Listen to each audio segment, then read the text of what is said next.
All righty. Episode 581. We are live in 5, 4, 3. Welcome to the Dirty Sports Podcast. I am your host, Andy Ruther, coming to you live from the Smut Studio in Venice Beach, California, with my co-host, Joseph No Chill Prano. Hello, Andrew. Hitting you with the full name today. Yeah. We got a little black and red thing going on here. You got your Reds hat and your dirty sports shirt. I just happened to put on a black and red flannel. We're like teamed up today. You got got our to uniform on. you got to button the flannel all the way to the top, Yo, fool.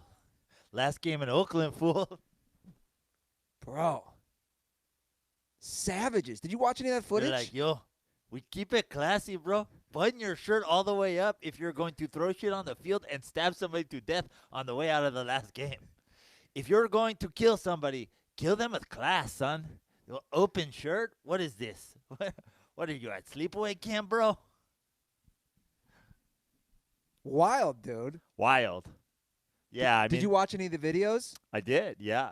I actually had some friends that were there at that game. It's sort of a fitting end to the Raiders in Oakland. They blow a terrible, they blow a huge lead basically at the end. Then the team fucking the fans freak out at the team who are like coming over to salute them. They're booing them. They're throwing shit on the field. I can't believe they're leaving Oakland. They booed Derek Carr. Yeah. Now, I was confused. I was watching the chants, "We want Gruden." To me, it was almost like We to want kill his him. head. Yeah. To kill him. Yeah, it was like with pitchforks outside his home, like Gruden. He finally comes out. But like that's the thing about sort of Raiders fans is like half of those people were probably chanting for his head, half of those people were probably chanting for him. Like they don't know what they want. They're just angry and they're miserable. And it's like there was what would you say, 10,000, 8,000 of them like still there in that area, like They couldn't get him to leave. really causing mayhem. Yeah. There's a lot of videos out there. So the game ends and the Raiders fans don't leave. And it really is a fitting end. They're up 16-3 with 7. They blew a 16-3 lead with 7.5 minutes to go in the game. Yeah. And they held the entire game. Like it was, like you said, 3 points through 3.5 quarters for the Jags. They just totally, prevent you from winning is the old saying, right? Like just keep playing the game that you're playing.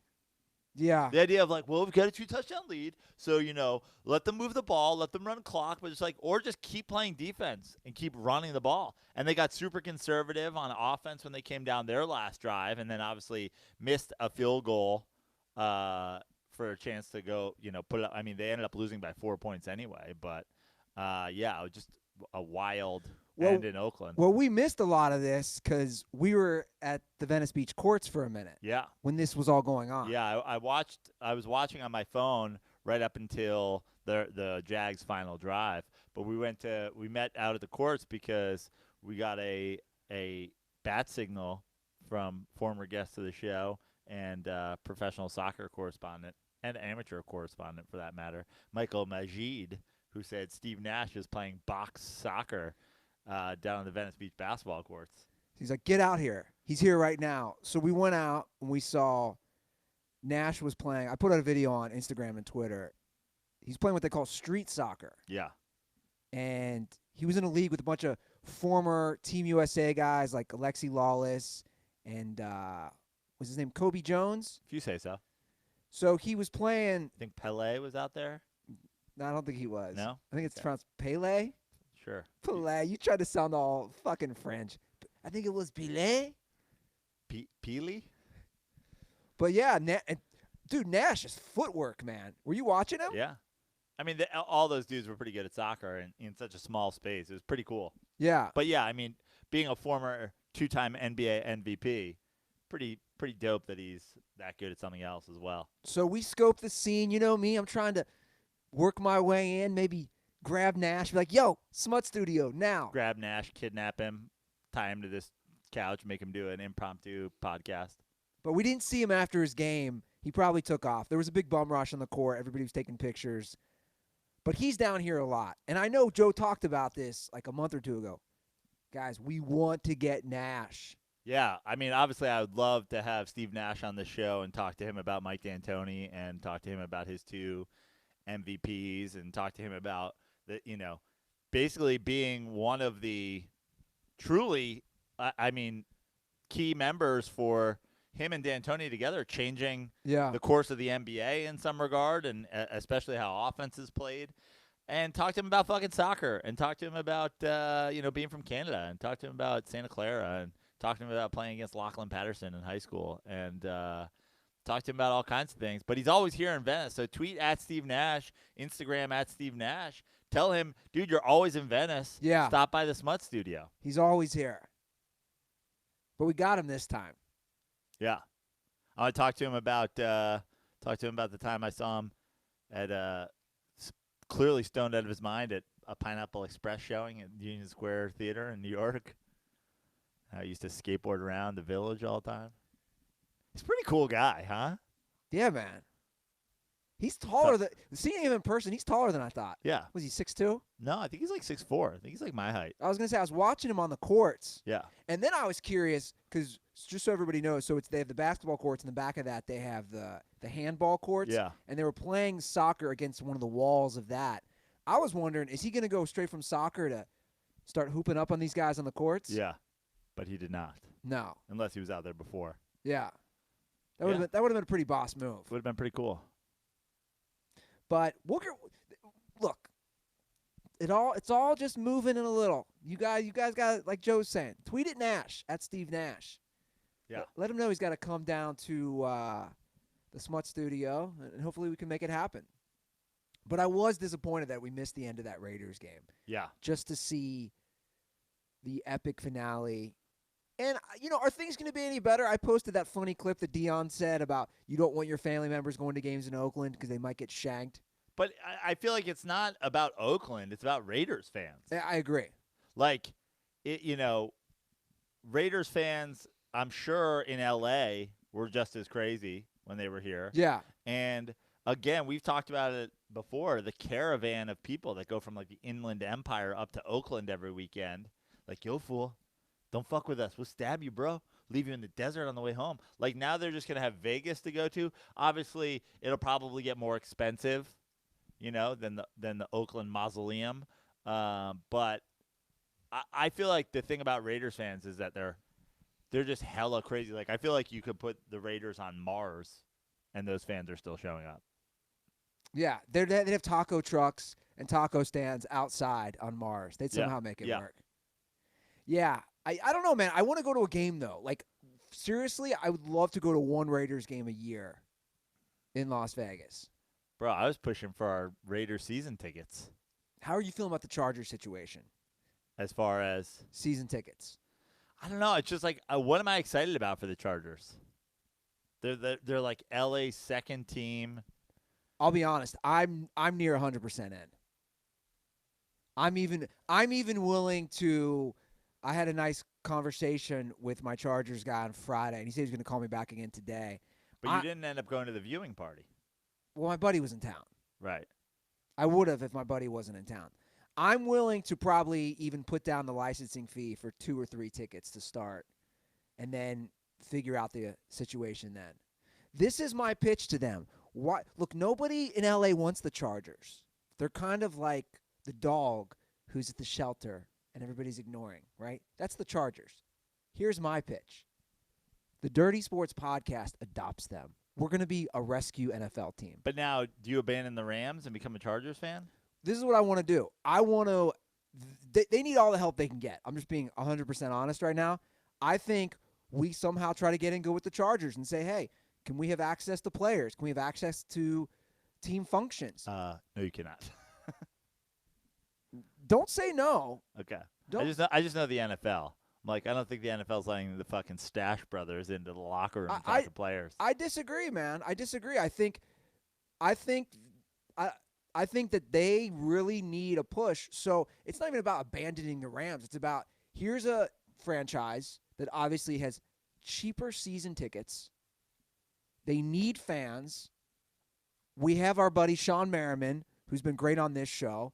I'm just saying, I think we adopt the Chargers. They're like our rescue dog.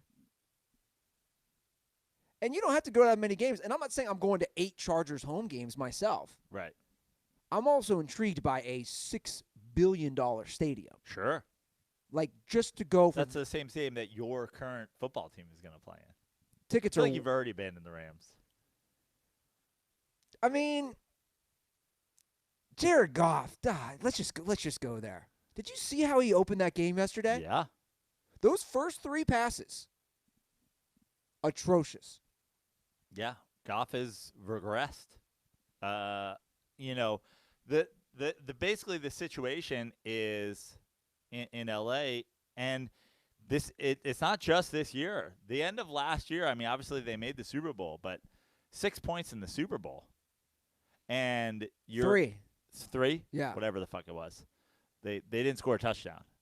I believe the final score was 13-3. Was it 13-6? Doesn't matter. Anyway, point is, the offense did not play well, and I think teams have learned, and this is my criticism of Goff last week and comparing him to certain other players. I think teams have learned, don't show what you're doing as they approach the line.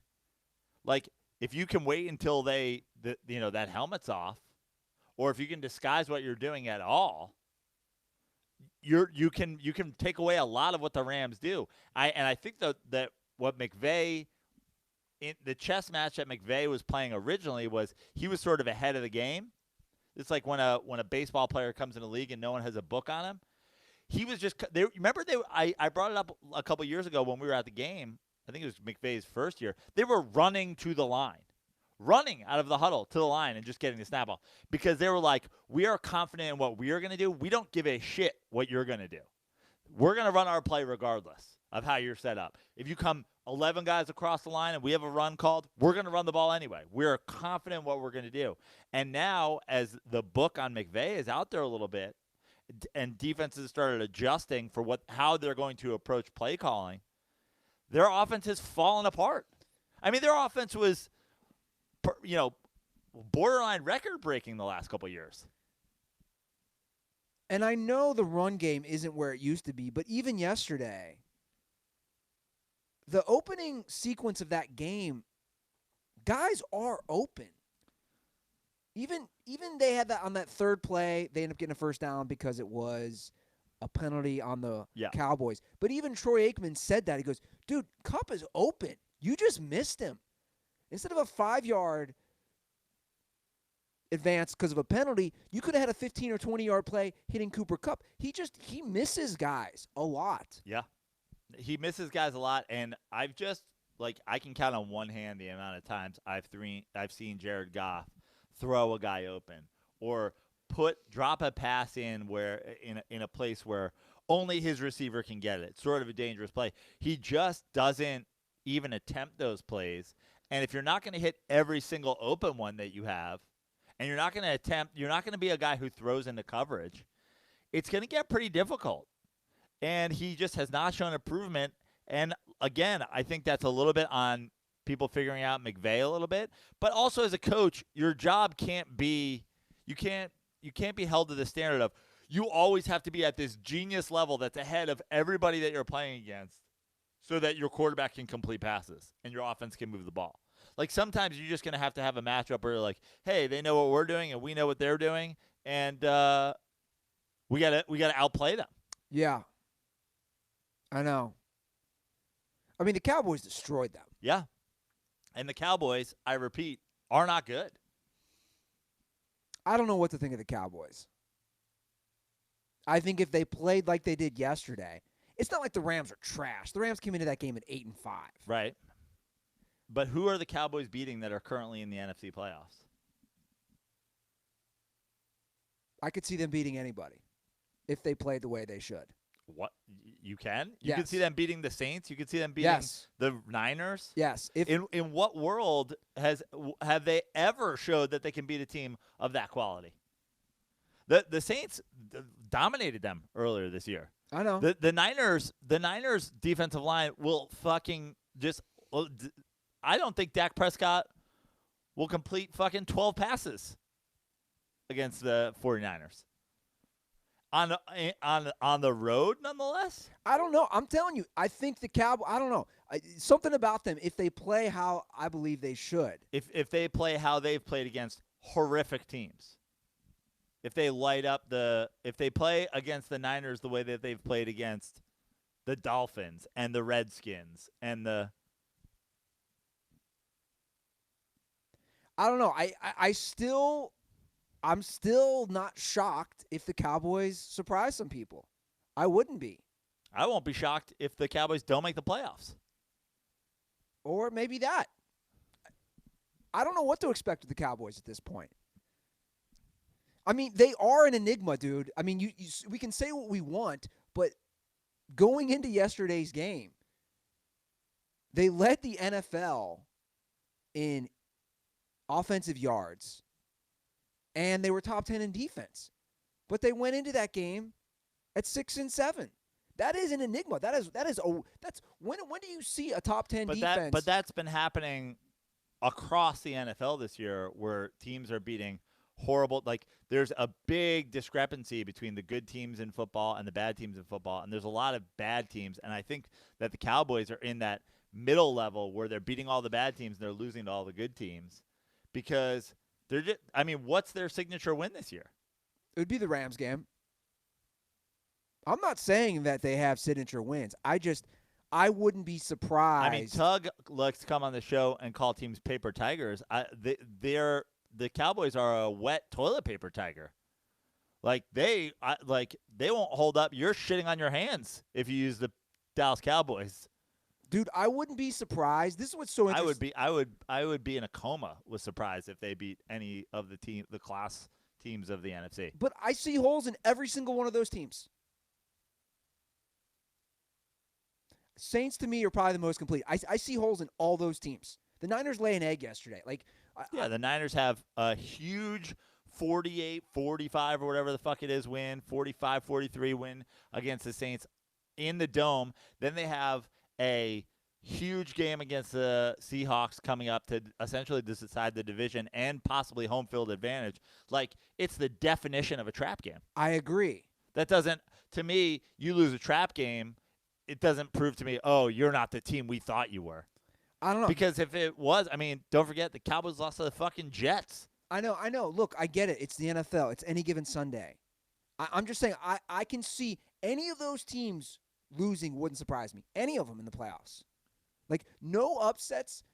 This is one of the few years where I wouldn't be shocked if the Niners went down early. Or, of course, the Seahawks. The Seahawks defense, suspect. The Niners struggled again offensively yesterday. You know, maybe that's some of the. I'm not even the biggest Seahawks fan, as you know, but like the Dallas Cowboys have 0% chance of beating the Seahawks. I disagree.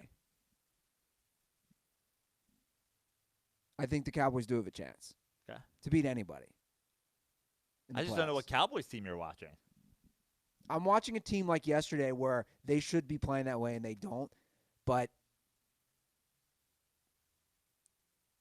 if they don't have a coaching advantage, they don't have a defense advantage, they don't have a quarterback advantage against basically any team in the NFC playoffs. You don't think Dak has an advantage over Garoppolo? I mean, honestly, or Cousins? Honestly, no. First of all, I think Dak Prescott is Black Cousins. I think he's Black Kirk Cousins. I mean, I don't know. Like, I mean, the way Cousins is playing this year, like the knock on Cousins is that you almost can't trust him in a big game at this point in a play. But like, he's outplaying Dak for sure so far this year. And Lord knows I am not a Kirk Cousins fan. I'm not big on the Packers right now. That's the team I'm not big on at all. You talk about a team who's barely getting by every week. I'm with Tony Gonzalez, who said on TV yesterday, it's like there's something to getting by every week and being, having home field advantage and having a Hall of Fame quarterback and arguably still the best quarterback in the league and getting hot at the right time, which he was like the Packers have been known to do at the end of the year. I don't like what the Packers are doing in terms of they just don't seem to have an explosive offense.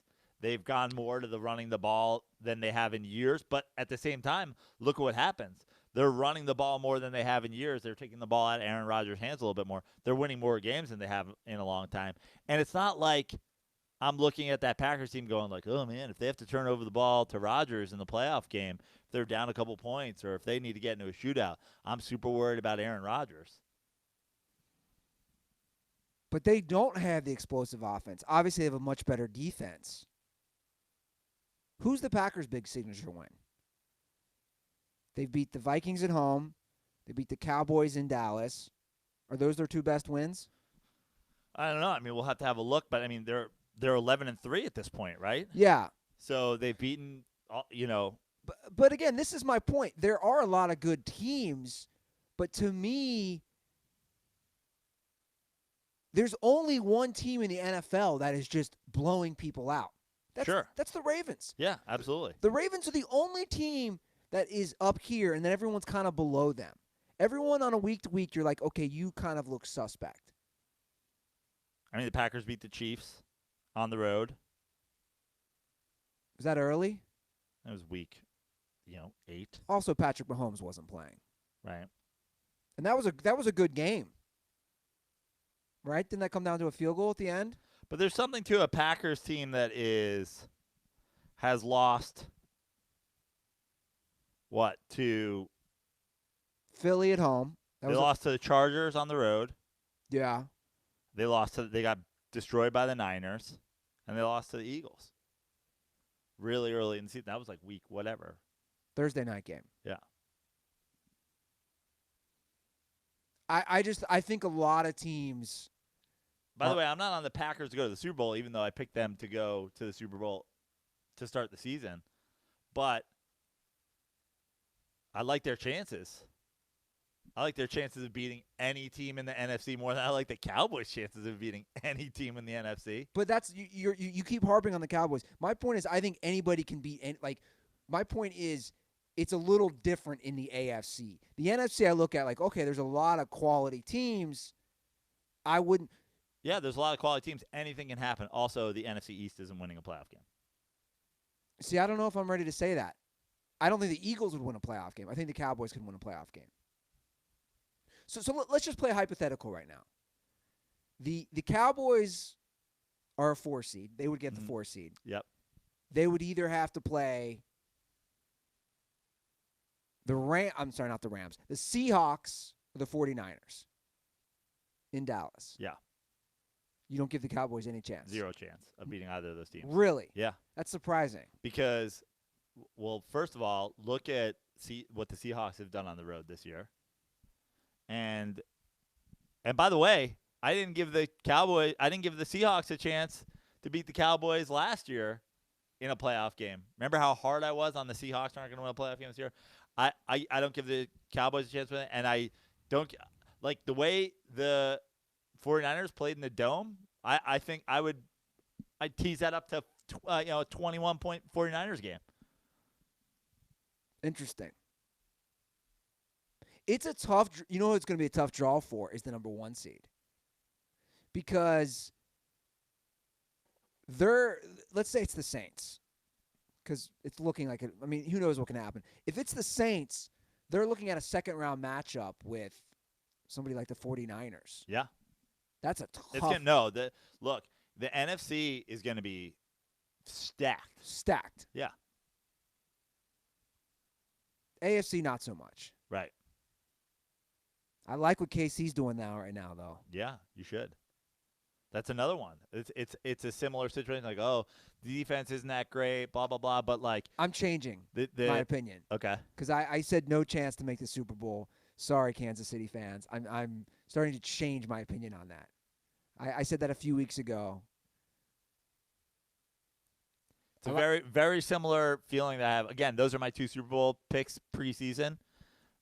Is the Chiefs and the Packers. Is like, I just when you have quarterback play to that level of those 2 teams, that's when I'm like, you could beat anybody. I mean, Mahomes and Rodgers, it's like they're in a class all their own in a way. I mean, I know Lamar Jackson is going to be the MVP and has more touchdown passes than anybody, and especially and that's fine. But like, just the pedigree of those guys, those are teams I think I know could beat anybody. I think a lot. You're going to hate this. I think Rodgers is starting to decline, and I think we're seeing it this year, and not enough people are talking about it. His numbers across the board are down. Obviously, they're running the ball more, Right. But I don't know, and man. winning more games, and you don't want the league's leader in passing, as I've said. I didn't say you want him to be the league leader.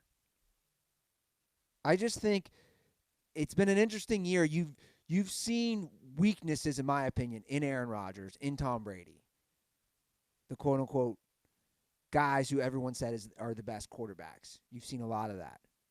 I mean, Tom Brady's completion percentage is down to 60% on the season. Yeah. But Tom Brady's also like, you forget Tom Brady's significantly older than Aaron Rodgers. Aaron Rodgers is what, 36, 37? Brady's 43. Brady's 43. Brady's been playing the whole time. Rodgers obviously started later. But, like, again, it's the wall that every athlete in history hits around 40. Yeah. It's not that, I'm sick of hearing that Tom Brady has some fucking super juice. It's like Tom Brady never hit that wall because Tom Brady was epically protected forever. And in a trash division, it's like, oh, Buffalo's sort of wily this year, and they have a good defense, and the Jets are good at stopping the run and, like, getting pressure, and suddenly Brady's like, oh, Brady looks a little suspect. It's like, how many years did he just get 6 free games? Well, we got to get to the leaked video from Fox, which showed the Patriots videotape of the Bengals sideline. Before we do that, if you are a Patriots fan and you want to help your team out, Joe, and you want to go to opposing ballparks and film their sideline. Yeah, I mean, that is the new model these days, right? Yeah. Why pay a company why not crowdsource? You yourself can go and film the Bengals sideline with your phone and just send it directly to bill@patriots.com. Yeah. How would you do that? And how would you get close enough to the Bengals sideline to get that video? I would hop on SeatGeek. Yep. I would go, let's say I wanted to go see the Bengals play at Paul Brown Stadium. I would go, I'd look. SeatGeek's so great. They show you a picture of the field. You could see how close you are to an opposing team sideline. Exactly. They have an interactive map to show you how close you are to the players. An obstructed view. Is it not an obstructed view? That's why SeatGeek is the best. Yeah, exactly. And even better, if you want to save money while you help your team cheat, SeatGeek will give you $10 off on your first SeatGeek purchase. All you need to do is use our promo code. So download the SeatGeek app today and use promo code DIRTY. That's DIRTY for $10 off on your first purchase. That's promo code DIRTY for $10 off on your first purchase. And if you use SeatGeek for any event, not just sports, it's available for theater, Broadway, musicals, music festivals, concerts. Send me a screenshot, and I will send you 2 koozies in the mail.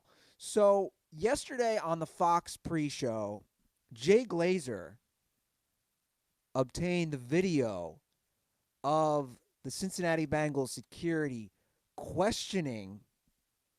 So the video, if you watch it, is a monitor set up at the field, set up at the stadium, where they are reviewing. It's footage of footage, Yes. basically, where they are reviewing the footage that this independent contractor that's working on a internal video for the Patriots website that no one's ever going to watch, called Do Your Job, an 11-season By the way, for anybody who's not listening or who's not watching on YouTube, Joe keeps doing air quotes. The whole thing is air quotes. Just assume that for the rest of the story, every time I talk about anything the Patriots doing, that there's air quotes involved. So, filming for Do Your Job, they're reviewing it, and the Bengals security is talking to the guy. And the guy, I swear to God, you can watch this. The guy is doing an impression of me doing an impression of dumb Patriots employee from last episode. It's wild. And I missed it during the day. I didn't see it till last night. It's literally what Prano did last episode, mocking. It's like, we'll just throw it in the furnace. Well, like the guy all but says, well, why don't we just throw this footage in the furnace? Once it's in the furnace, nothing can happen. Well, let me. We can't review this. I don't know how technology works, but I know if we throw this camera in the furnace, no one can see it. Let me play some of it. Let me play some of the audio from it. And I don't know if this will help, but this kind of gives some sort of indication of what's going on here with the Patriots playing dumb, because that's basically what it is. And again, to reiterate, guys, this was one of the things that was discovered in 2007 when they got caught, was one of the alibis is to basically play dumb. Yeah. And that's what this guy does. So let's see if we can play this and hear how it sounds. Confrontation there with the Bengals and that Patriots employee. And I want to show right now we have exclusive footage of this confrontation. And you see right here, the Bengals, their security guys actually filming what the Patriots are filming. And that was their sideline, their substitution. There's actually 8 minutes of this on the tape. But this is where things take a turn for the Patriots. And this is a piece you're filming on your advanced scout? Yeah. Yeah. Come on, guys. He laughed. I don't see the advanced scout in this footage. No, it's not. We were trying to get some field perspective. My bad. That's not the field. Believe that. I don't know why you would think you could take that. I didn't know. I didn't know. I didn't know. Sorry. But I can delete this right here for you. Damage is done, my friend. No, it isn't, because we deleted No, it. it isn't. Once it got deleted, It's gone. It's gone. 29 yards on the punt. I can't That get that returned for 29 yards. Now, There's no way I can get that footage back. I'm being honest with you. And I don't have a computer to even put it anywhere. Once this card. Now it's probably not the best. Like I said, it's better to watch online because they have a caption with it. Yeah. Which makes it. But it's unbelievable that this guy, like, this is a guy getting caught doing a crime out in the world who's like just going like, what if I just stop doing the crime right now? This is a guy who's getting like caught like fucking a goat. And he's like, look, I just let the goat walk back on the farm. No big deal. His asshole's fine. I wipe off my dick. This never happened. And you're like, bro, you're fucking farm animals. What are you talking about? He's like, no one needs to know about it. Like, why? How dumb do you have to be? And the Bengals security said It's the guy getting pulled over for DUI. He's like, look, I'll just leave my car right here. I'll walk home. It's fine. They're like, dude, you already drove drunk. And the Bengals security guy is saying exactly what we said. He's saying to him, that's our sideline. There's no scouts there. Yeah. Why are you filming our sideline? I'll be honest. I thought the Bengals security guy handled it pretty well. By laughing in the guy's face? Yeah, I agree. The whole situation. Again, go to Fox Sports. You should really watch it with the caption. It's mind-blowing. And it's also mind-blowing. Then you hear like Jimmy Johnson and Terry Bradshaw and Howie Long. Yeah, they're like defending it. Michael Strahan was the only rational person there saying, guys. Well, he has pedigree. What are we talking about here? Yeah. Like, if you watch that video, you cannot defend this. You just can't. And it's funny, I've mentioned this before, Bill Simmons, world's biggest Patriots slurper and defender, who has literally cried real tears about, like, we didn't fucking deflate anything. He went to the same high school I did, and I have one friend who hate listens to Simmons. I actually like Simmons. I mean, besides being, just the most egregious Boston slurper of all time, I'm actually a Simmons fan. But my buddy, hate listens. I don't listen that often. But he called me this morning. He texted me this morning. He's like, dude, you have to listen to Simmons today. He owns it. And I did, and I fast-forwarded to it. He was like, this is bad.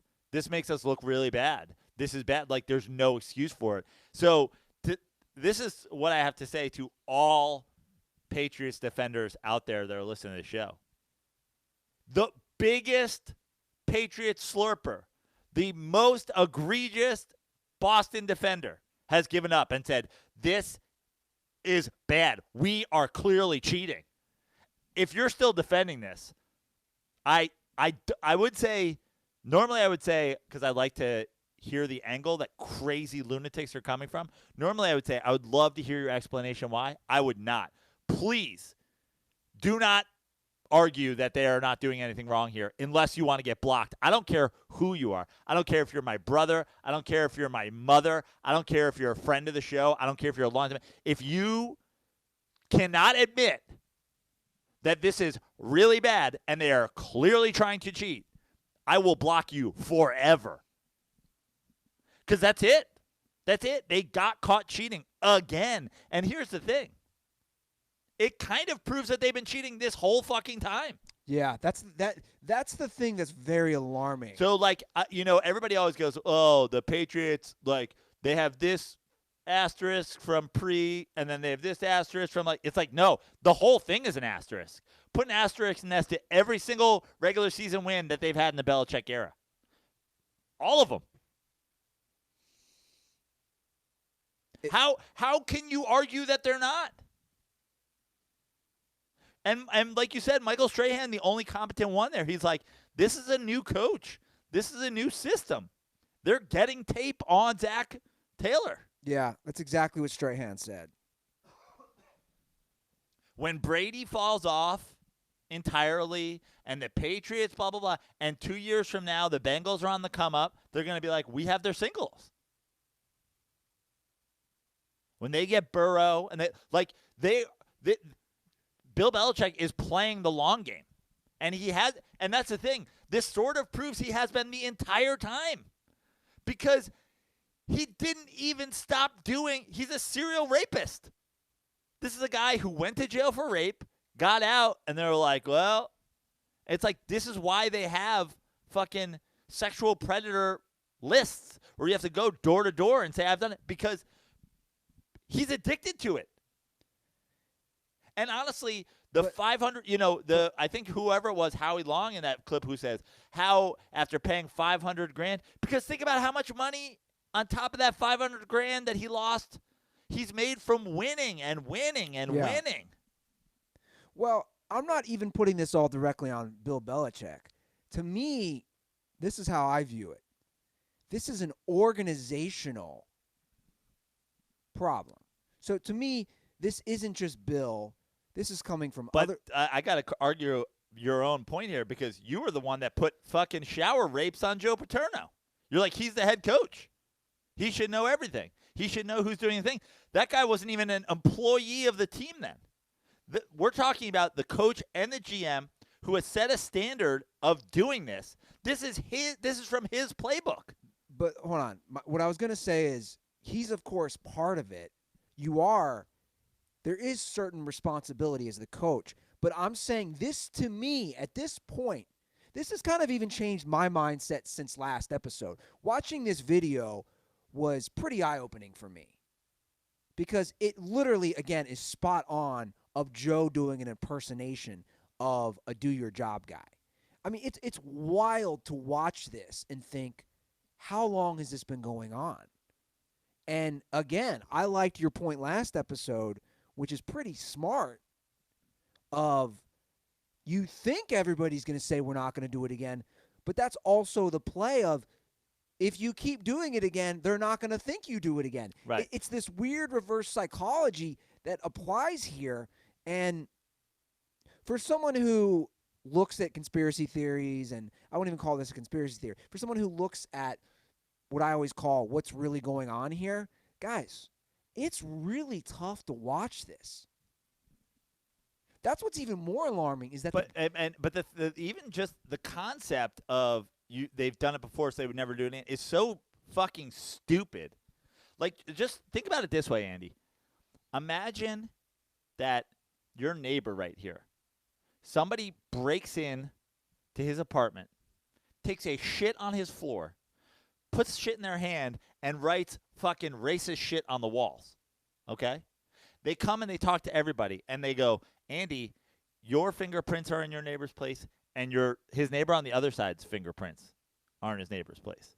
Now, the guy on the other side has been caught 3 times shitting on people's floors and writing racist shit on their wall, and you have not. Who is the more likely suspect here? The guy who's done it over and over and over again? Or like, come on, he's already been caught 3 times from doing it. It's probably the guy on the other side who's never been caught doing it. It's like, this is how crime works. Like, this is like the usual suspects is because people repeat their actions over and over and over again. Bill Belichick has made a career out of cheating. I also think he's a brilliant coach, but part of that is also knowing what the other team's going to do. He's cheating. He's been cheating the whole time. We've now seen the video, and we've got the guy going like, bruh. And also, like we talked about last episode, this is in the original Spygate report. Yeah. This guy reacted the way the original Spygate report says they told people to react. You couldn't be caught more red-handed here. Yeah. No, you're right. He is doing a reaction how they were told to react in 2007. And that's what's pretty alarming is it's almost like they have a playbook. We're going to do this if we get caught. We're going to react this way if we get caught. And again, I think it's even more alarming that it is the 1-12 Bengals because people are dumb and they get lost in we didn't need to do that to spy on the Bengals. No. But again, it shows that this is just a system. This is a system of a long game. This isn't like we're only going to cheat against the teams we need to cheat on. This is just this is our system for winning. Yeah. Our system of winning is like, this is what you do. And then the next week you guys go to this town. And the next week, and it's just like a schedule. So, like, are we on the road this week? Do we have to cheat against the Bengals? Do we have to cheat against the Dolphins? Do we have the week off? It's like, no, you guys are employed. You're just boom, boom, boom. Every week, get prepared to go 1 week forward and film the other team's sidelines, give them to us for us to review. Well, I just want to repeat what was found in the 2007 Spygate. It says the Patriots videographers were told to look like media members, to tape over their team logos or turn their sweatshirt inside out, to wear credentials. Guys, this is the same thing. Listen to this. To wear credentials that said Patriots TV or Kraft Productions. Now, I think these guys were actually wearing Patriots gear, so it's a little different. But this is the part that is so telling. The videographers were also provided with excuses for what to tell NFL security if asked what they were doing. Tell them you're filming the quarterbacks or the kickers or footage for a team show. And I repeat, this is from 2007. Or footage for a team show. Let me ask you something, Andy. In 2007, how many NFL team websites do you think were running flash video shows? Not many. Was this going on fucking NESN, like cable in Massachusetts? I mean, you're basically talking pre-Instagram. Facebook's new. Twitter, I don't even know if it's in 2007. I think Twitter came out in 2006, but it wasn't a thing until like 2009. Yeah. You just can't defend. Like, I don't know how anybody could watch this. It's for a show. We're going to mail it to your AOL. You've got new Patriots mail. Well, anyway, look, that's all I'm going to say about it. It's not a good look. It does make me, as a guy who has always been like, oh, the Patriots and the Patriot way. We've all been that way. I'm the same thing. I am a fucking Belichick slurper in terms of, like, greatest coach of all time. But this is just like I think you make a good point. You can be the greatest coach of all time, and you can also be a cheater. the whole time. Yeah, it doesn't have to be one or the other. I think that's a good point. It doesn't mean that he's not a great coach, not a great schemer. The Patriot way clearly works. That is a good point. But you can also be a cheater. Which he is, blatantly, and the entire time. If this was on the Law and Order case, you'd be like, we've got you on some rapes in 2006, in 2004, and 2005, and we got you on a rape in 2019, and we got a bunch of unsolved rapes in your area between now and then. We got to go back and look. Like, those are probably you. Yeah, it's not good. And I'll be very curious to see how the NFL handles it. In 2007, he got fined $500,000 and they lost a first-round pick. And even at that, I say big deal. Right. Big deal. When you're picking at the end of the round every year. And you're making millions. Big deal. Like you said, in the long run, how much more money did he make? Big deal. Yeah, how much more money than that $500,000 did he make just on the fact that he has, like, when he wins his next Super Bowl after that, after Spygate, it's not like the Patriots like, well, this is your first Super Bowl. They paid him like you just won your fourth Super Bowl or whatever it was. Yeah. I know. It's crazy. I want to talk a little receiver for next year. Okay. I'm very curious about this trio of guys. What is the future in the NFL of Odell Beckham Jr., A.J. Green, and Antonio Brown? Well, what is A.J. Green's present? Is he, at this point, pretending to be hurt? That's a question that I don't know. I don't know the answer to that, and that's what I wonder. Now, he's been on record saying he wants to continue to play in Cincinnati. I believe his contract is up after this year. Right. I don't know why. I think A.J. Green's back and healthy somewhere, whether it be Cincinnati or otherwise, and I think he's a fairly productive receiver depending on where he ends up. I think if you're A.J. Green, do you stick around? Like, even getting Burrow, let's say, with a top pick, like, do you stick around for that? You want to be a part of, like, a rookie's learning curve?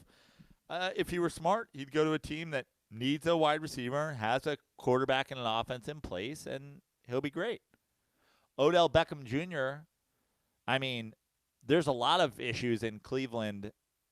I know everybody's on the Odell Beckham Jr. is a diva game. Let's not forget, Jarvis Landry's yelling at his coach yesterday. Let's not forget, like, there's a lot of problems in Cleveland. Seemingly everybody wants out, but he's signed for a lot of money, and I don't think I think he'll be in Cleveland and be a receiver in Cleveland next year. And then Antonio Brown, it's just a matter of how desperate does some team get. But I think some team will get that desperate at some point. I think if Odell Beckham Jr. leaves Cleveland, I think he's to that point of his career. I'm not saying it's impossible, but it's tough for guys to have a rebirth. Well, I mean, essentially, though, he's Terrell Owens. He's still putting up very good numbers through this point in his career. He might not get 1,000 yards this year. Right, but I'm saying overall, he's still putting up great numbers to this point in his career. How does a team not, like, look at how many teams with the diva tag took a chance on Terrell Owens. And again, that was a guy whose numbers, it's like they justified him being in the league, no doubt about it, but he still got passed around. I mean, how many teams was Terrell Owens on in the end? The Niners, the Cowboys, the Bills, the Bengals, the Eagles. But Terrell Owens is different, though, Joe, because Terrell Owens didn't really just start going off till he didn't have 1,000 yards till his third season. Right. And then after that, on his fifth season, then he had 1,000 yards then he had 1,000 yards or more in his fifth, sixth, seventh, eighth, ninth seasons. Then he goes to Philly. But, I mean, he was still extremely productive. That's my point.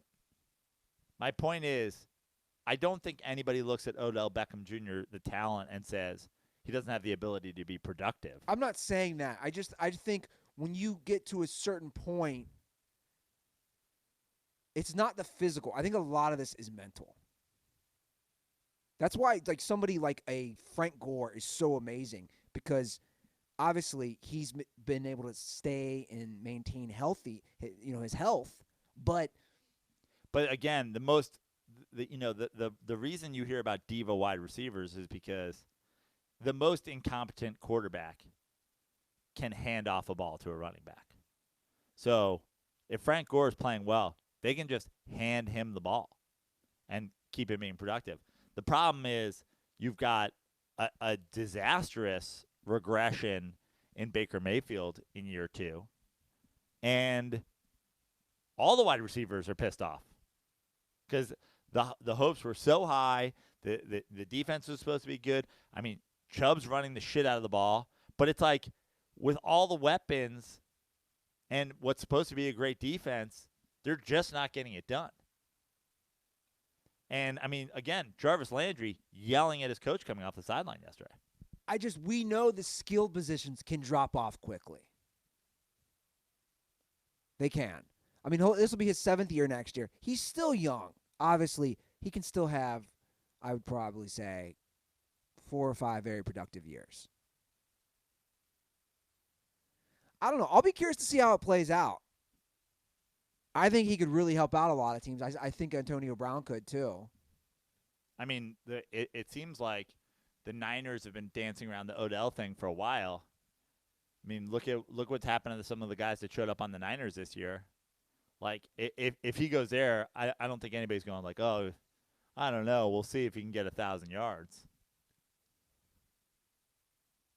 But if you look at, it's just crazy. If you look at Odell's last 3 years, he was hurt in 2017. But, I mean, his touchdowns, 3, 6, and 2. Yeah. What's your deal with the Browns? I see you put something on the rundown. Well, the Browns are horrific, right? And the Browns have been a super letdown. But I think we need to talk about something that people keep bringing up that I find offensive. Who's bringing this up? Many people are bringing up, would the Browns be better off with Hue Jackson? I heard this question 3 times yesterday with the Hue Jackson guy that like, oh, it's not so easy to coach the Browns. Freddie Kitchens is a nightmare. He is a disaster and a terrible, terrible head coach. He's terrible. And in Week 15, he's won twice as many games for the Browns as Hue Jackson won in 2.5 fucking seasons. Okay, fair enough. Twice as many. But what are we going to say to this response? They have twice as much talent. They won 3 games in 2.5 seasons.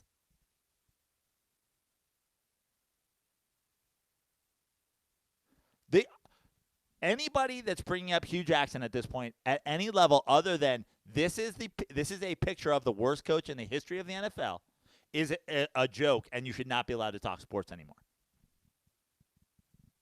He's won twice as many games. Okay, they have twice as much talent. Great, he's won twice as many games in 2.5 times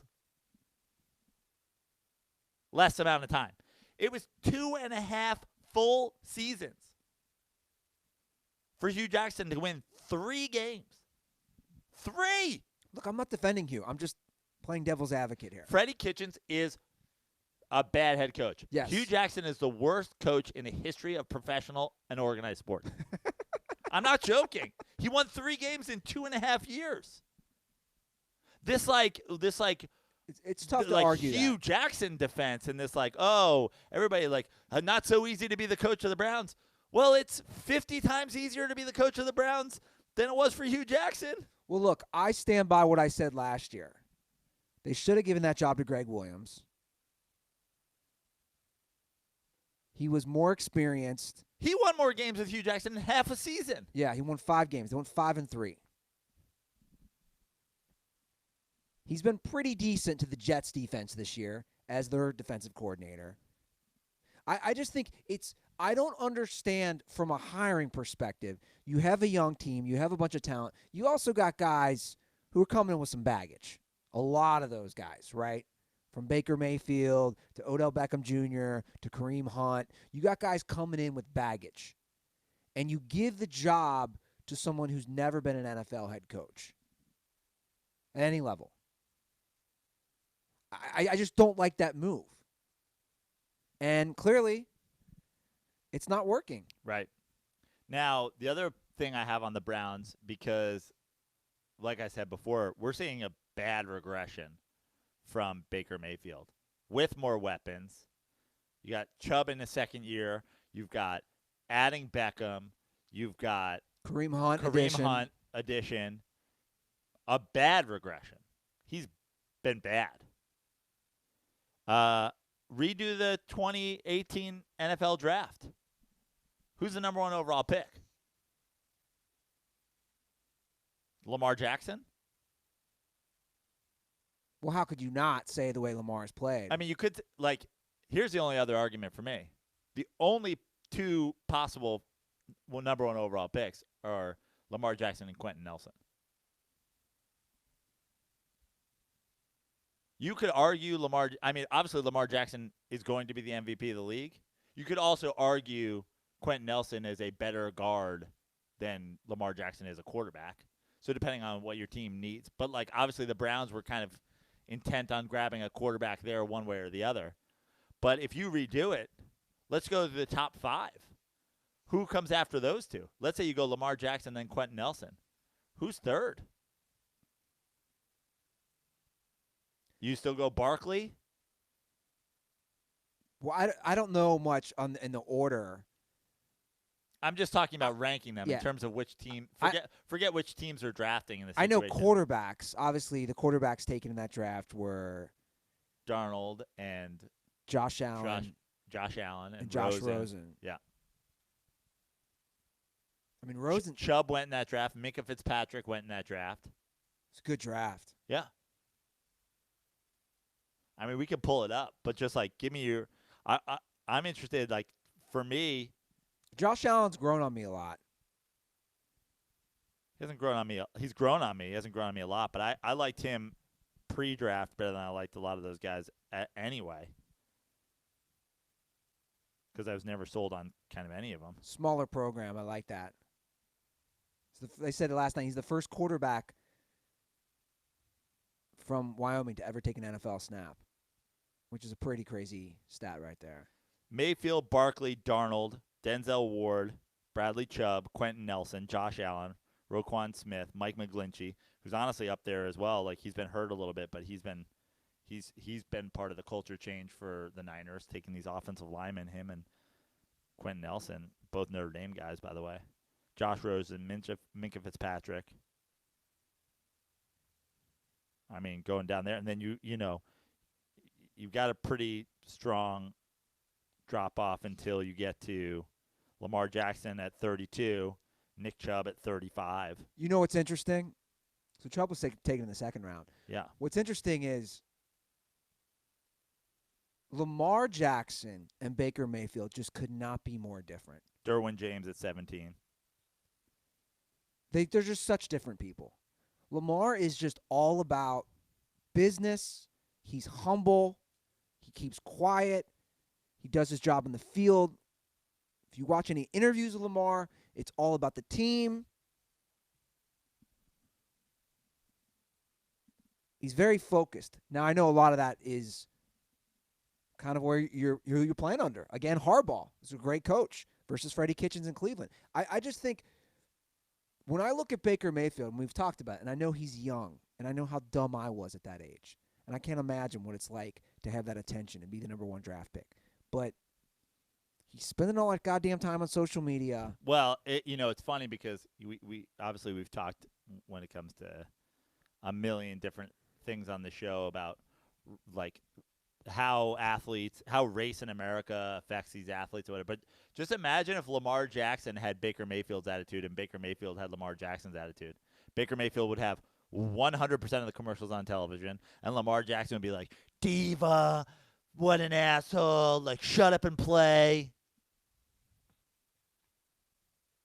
Yeah. I like Lamar a lot. I've watched a ton of his interviews, and He's just a humble dude. He's just out here to work. Yeah. But I'm going to say it right now. Ravens. Having so much fun. No one's having more fun than them. What's that I smell? I smell an upset. You need to lose before the playoffs. I don't like this.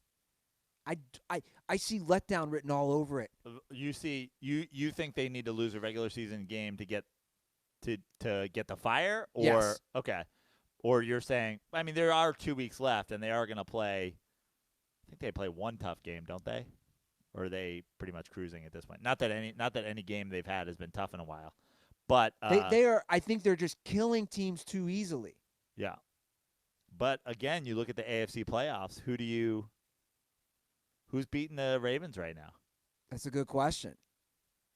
I agree with you. I think when you look at The only team I can see beating the Ravens right now is the Chiefs. because you could just get into the one. You can basically get Get into a the game. shootout. You get into that game, that Rams-Chiefs game we saw at the Coliseum last year. It's like, fuck. Yeah. Who's winning? Team who has the ball last. I don't know. You know what I'm saying? We see it all the time, right? Teams that win. The AFC playoffs is kind of we watch the Steelers, by the way, are still in right now, and I think everybody is eliminated besides the 3 AFC South teams. One of them obviously has to win. The Steelers, the Bills are in, so it's just who wins the AFC South, and does like the other AFC South team win enough games to be a wild card? The Steelers get in. Do the Steelers have any chance of winning a playoff game on the road? No. Now, let me ask you another question here, because at this point, we've just agreed to disagree on Eli Manning, so I won't bring him into the question. Thank you. Who gives the Steelers a better chance to win a road playoff game with their current team? Duck Hodges, Mason Rudolph, or modern current-day Peyton Manning? Wait, what? Peyton Manning, off of the bench, out of nowhere, not playing a single snap for however many seasons. Mason Rudolph or Duck Hodges? They would play against the Chiefs. They're fucked either way. All 3 scenarios. I would still go with the current guys. Those guys have looked bad. I know. Either Duck or Rudolph. Peyton Manning's too busy doing his commercials with Brad Paisley. What? I didn't say anything. I mean, that's a wild scenario that you just. I'm just saying that the team is essentially built on them running the ball, them playing defense, but now you've just got guys who just are not qualified to be in the NFL in any regard, basically, to be starting quarterbacks, which, again, gets sort of proven by, you can win a couple games here and there, you can play, but like eventually a team starts to figure out your tendencies and whatever, and he proved last night that he has no ability to make an adjustment whatsoever, and the end of that game was like an abomination. That those final couple drives where he's just, you're like, what are you doing? Duck was throwing some ducks. Yeah. Yeah, it was tough. So I just really hope the Steelers don't get in for that reason alone. It's like, I just don't want to watch that. Unless, of course, they want to sign Peyton Manning to be quarterback. I don't watch that. It was tough to watch. I'd much rather watch Tennessee. Let me see who the Ravens got, because now I'm curious. Do the Ravens have any difficult games left? They're at Cleveland this week. That's their last loss. Was at home to Cleveland. And they finish at home against the Steelers.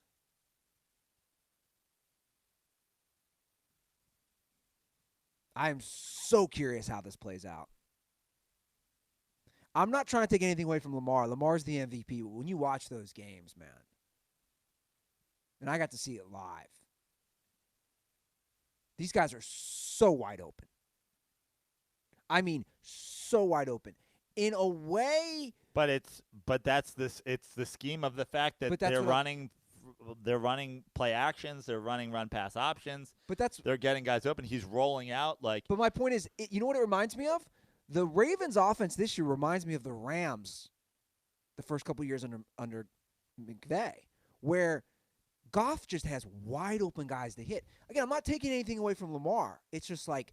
Yeah, God. you can't take anything away from Lamar because honestly, they're also doing it in a different way. It's like, and also if you run a play action one way and then you're going to hit, like if you run a play action and then you're going to hit a tight end that's only running 5 yards off the line down this way, it's the angle on that is not a wide open throw unless, of course, your quarterback can turn after he runs that play action and sprint out to a position where that throw is fucking super easy because he's faster than everybody on the field. Well, it's also not a knock on Lamar because the reason these guys are so open is because of how he runs the ball. Right. So he is a direct correlation to having open. I mean, the tight end, you watch those games. No, that's what I'm saying. And there's no one near him. Once they catch the ball, they got 10, 15, 20 yards to run. Yeah. I'll be curious. I'm just curious because I don't think they're going to get crazy tested defensively. Maybe New England in that side of the playoffs until maybe a Super Bowl. But New England not being able to film them in a pre-playoff game, tough. Yeah. I don't like New England's chances getting caught for cheating on the cusp of the playoffs. Revenge game. We have to get revenge for getting caught for breaking the rules for 20 consecutive years. How dare you? We will have our revenge. I like the idea of Bill Belichick just walking in to the Ravens practice and filming, and they'll be like, what are you doing? He's like, come on, I'm not that dumb. Yeah. I'm doing a whole documentary on the Harbaugh family. I'm not that dumb. He's like, we're doing a new comedy for HBO. It's called The Harbaughs. Yeah. And I wanted to, get some visuals because I'm writing it. It's scripted. I wanted to know kind of the nuances of John Harbaugh. We're going to be filming Michigan next week. Kind of a Larry David thing where, like, it's like awkward. It's those conversations are always super awkward. Like, I'm here. I'm clearly filming your practice. Now the conversation about me filming your practice is awkward. Da-na, da-na, da-na, da-na, da-na.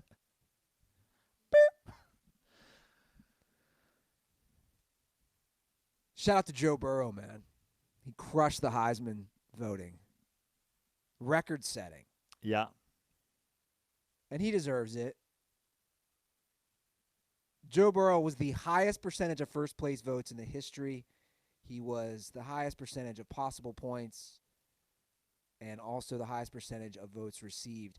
And also, most importantly, Joe Burrow beat O.J. Simpson's largest margin of victory. Who knew? The Juice had it in 1968. But here's my favorite part, and I posted this.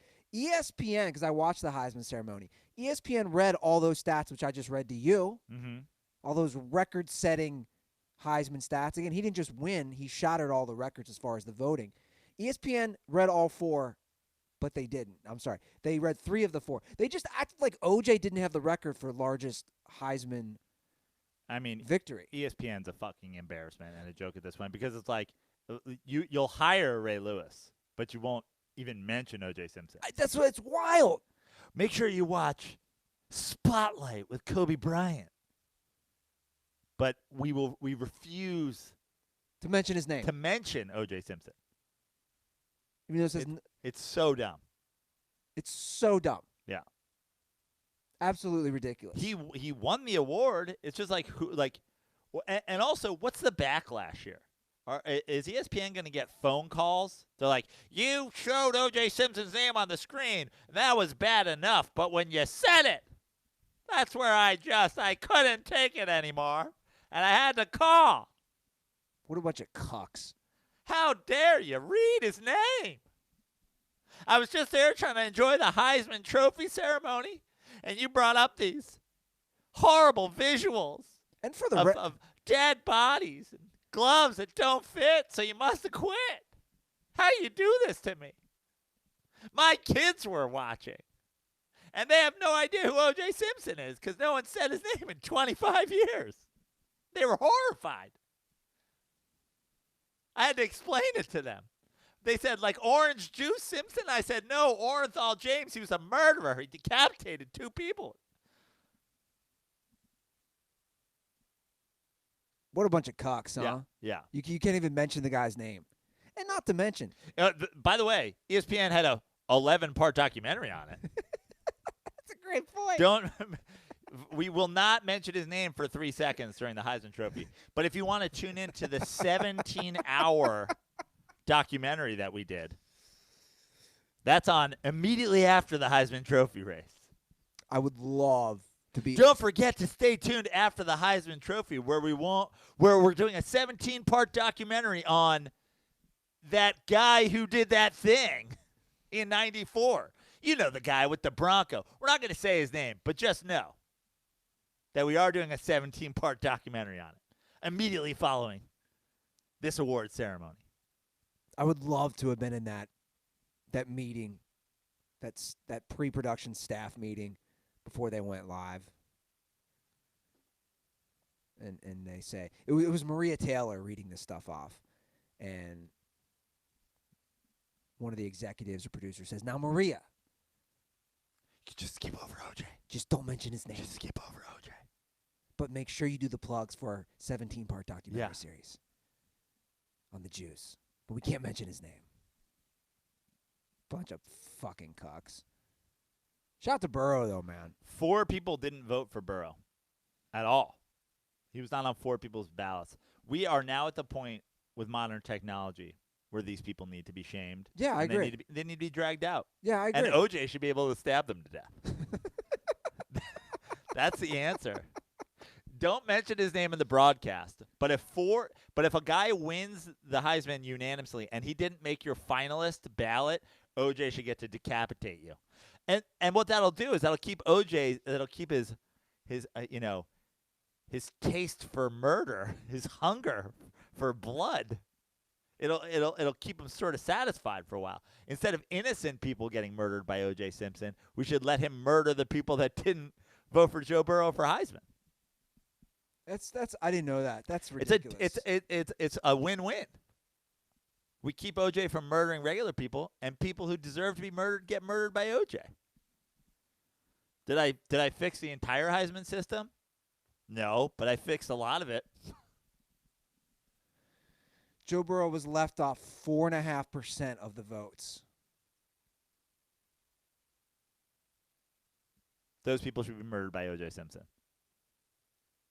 I think, the Heisman House?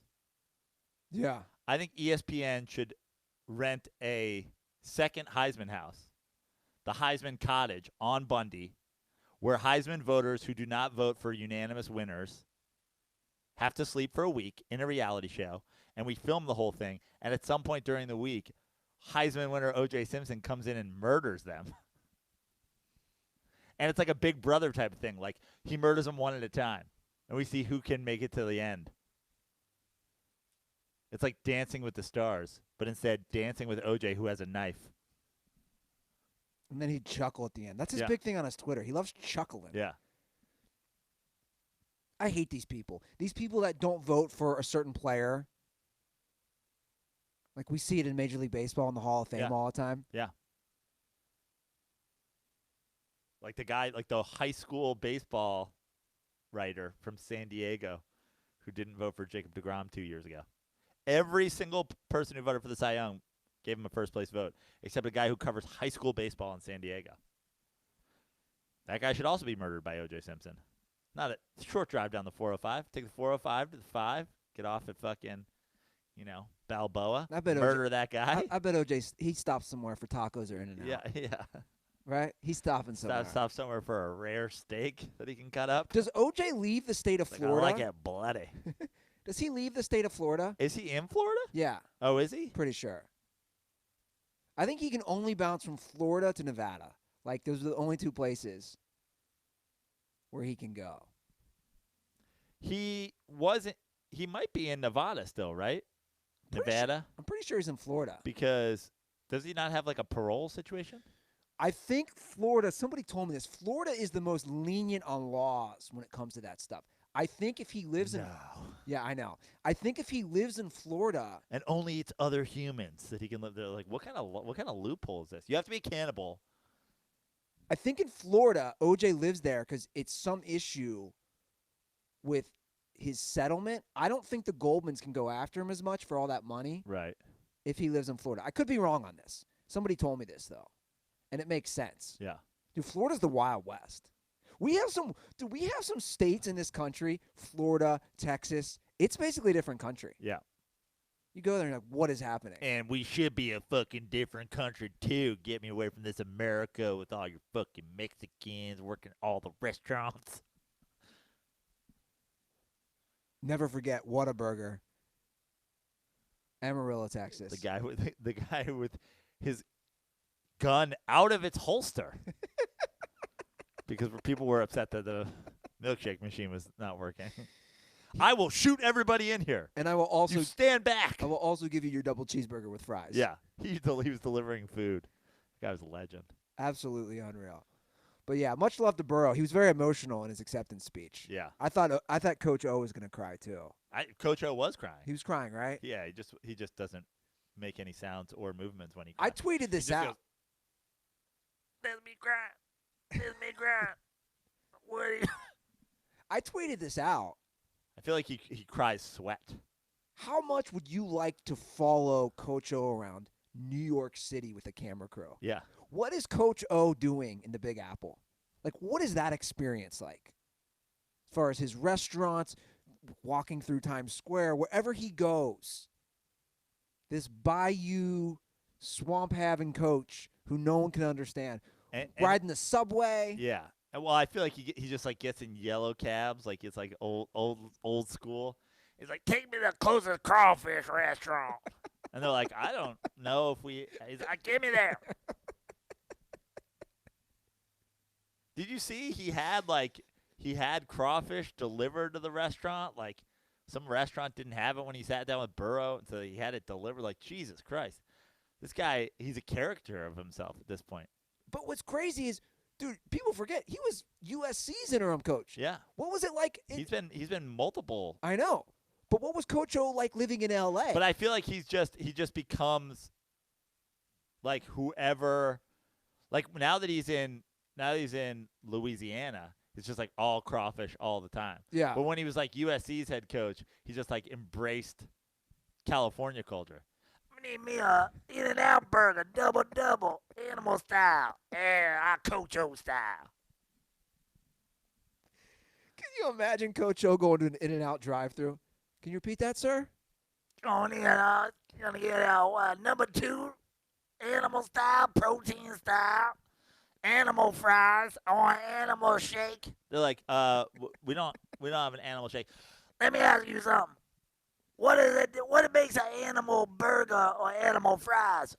We put caramelized onions and special sauce. So what the fuck is the problem then? I want a chocolate shake with caramelized onions and special sauce. Doesn't seem like it's that hard. You put it on everything else. You can make a burger animal. You can make fries animal. You can make a fucking shake animal. Sir, are you want onions in your? Do I not speak English?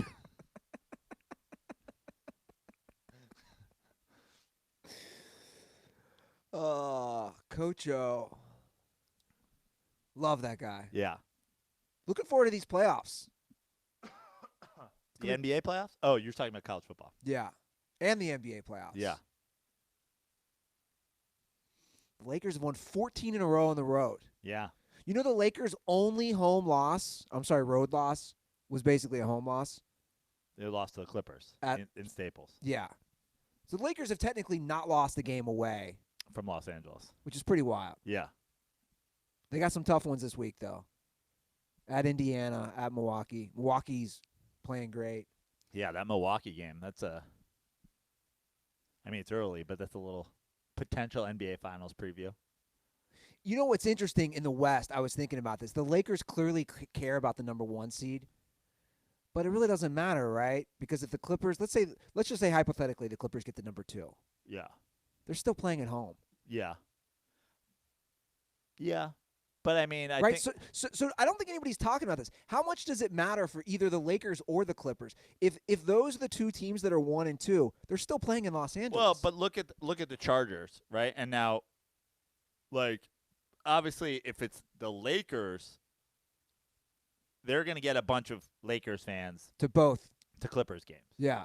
But I don't think Clippers fans are showing up to the Lakers. Like, I just don't think they do it. You're right. So It's a good point. I mean, the home field advantage, home court advantage, I think is less about the arena and more about the fans, obviously. Not that Lakers, I mean, again. We've never seen this, have we? What's that? There's no way this has ever happened. A team from the same city is playing in some sort of finals in the same stadium. Well, it would be, obviously it wouldn't be the final. It'd be a potential conference finals. But that's what I'm saying, the Yeah. conference finals. Yeah. Obviously, in the World Series, we've had the Mets and the Yankees. But I'm saying the building. Yeah. And the Lakers and Clippers have had series, but just earlier on. But we've never seen it like this. But again, I think it would be Have they played in the playoffs? I think once or twice, right? Must have played at some point. I don't recall since I moved out here them ever playing in the playoffs. It's kind of an interesting dynamic, and you are right. You would get a Lakers spillover. Like the way the Chargers just never have a home game because LA is such a transplant city that Vikings fans are going to be there and Broncos fans are going to be there and whatever.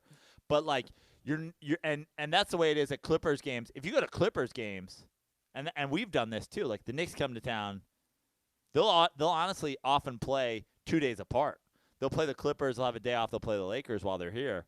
I always go to the Clippers game. It's just cheaper. It's easier. There's more Knicks fans there. There's more Knicks fans there as opposed to those Lakers games. It's so interesting. People don't realize because obviously, unless you live here, the Clippers, even though they have such a stacked team and they got Paul George and Kawhi, they're still fighting to get people down to the Staples Center. You see billboards you'll never see. I don't think I ever have. Have you ever seen a Lakers billboard? No. They don't need to put them up. Yeah. They're going to fill seats. You see Clippers billboards all over L.A., and they take digs at the Lakers. What's the one? Have you seen the one on Venice Boulevard? It's the intersection of Venice and Lincoln. I've seen it, but I don't think I've taken notice of what it says. So it has Kawhi Leonard and it has Paul George, and I forget what it says on it. But they're trying to push team versus individual. Right. Basically, they're taking a dig at the Lakers are all about individuals, which is hilarious because the Lakers are playing great as a team right now, and that the Clippers are a team. It's we. Yeah. I mean, look, as a fan of the New York Mets, it's like I understand the little brothers. Like they'll never pass the Lakers Ever. Yeah. And the Mets won't ever pass the Yankees. There's just too much history. Yeah. And it's a newer team, and it's everything about it. They'll never pass them. Never. But obviously two good teams in LA. Obviously the sad news for the Clippers is they have lost their 8th game. Yeah. Over the weekend. So Tough scene. Sam Tripoli's 75-7 prediction is wrong before the unofficial start of the NBA season, Christmas Day. The dude predicted 75-7. Garbage! You just destroyed people's eardrums with that one. Yeah, I mean, I assume if anybody who listens to this and Punch Drunk, they're used to having their earbuds destroyed by somebody yelling garbage in a reckless manner. 75-7. What did the Warriors go a few years ago? Well, they broke the record. They went 73-9. Yeah. So he thought they were going to one-up that by 2 games. Yeah, because what Sam Tripoli, garbage person that he is, was predicting was that they were going to set the all-time wins record. But instead of saying that they were going to do it by 1 game, much like, everybody was going, though, everybody knew if the Warriors were going to do it that year, that it was going to be 73-9 because it's just too much, so much pressure. Sam was saying, no, this team that has never been successful in the history of their franchise will not only be able to handle the pressure of being the second team in the league in their own city, but they'll breeze through it. They're going to breeze to 75-7. even though their star player can't play back-to-back games because he's injured, even though he was fine last year. Shout out to Freezing Cold Takes for retweeting that.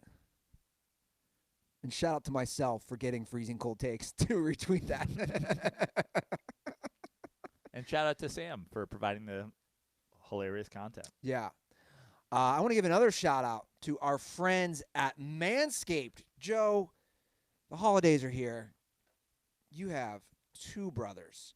Could you think of a better gift than giving them some Manscaped? No, honestly, not for this holiday season. What else does the man in your life need? They got the Lawnmower 2.0. What else do we got in here? There's so much good stuff I over love at this Manscaped. leather bag. You love the leather bag. I do. I love it. I take it on the road with me. It's got the button, so it buttons closed. The crop cleanser. The crop preserver, which is the anti-chafing ball deodorant. I'm not going to lie. I put it all on my balls. Oh, I don't know what order it's supposed to Yeah. go on, but We have the amazing Crop Reviver toner and refresher with active pH control. Guys, Manscaped is the best in men's below-the-belt grooming.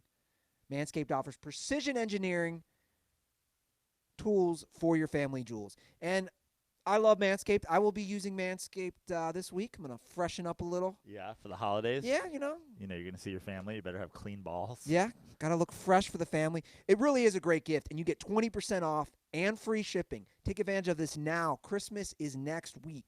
20% off plus free shipping with code DIRTY at manscaped.com. If you're a dirtball couple and you want to get it for your significant other, I think it's a great gift for your man. So once again, get 20% off and free shipping with code DIRTY at manscaped.com. That's manscaped.com.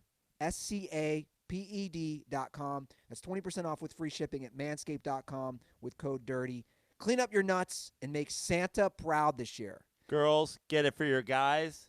Guys, get it for your girls. And by that, I mean get it for yourself and take care of yourself for your lady. Exactly.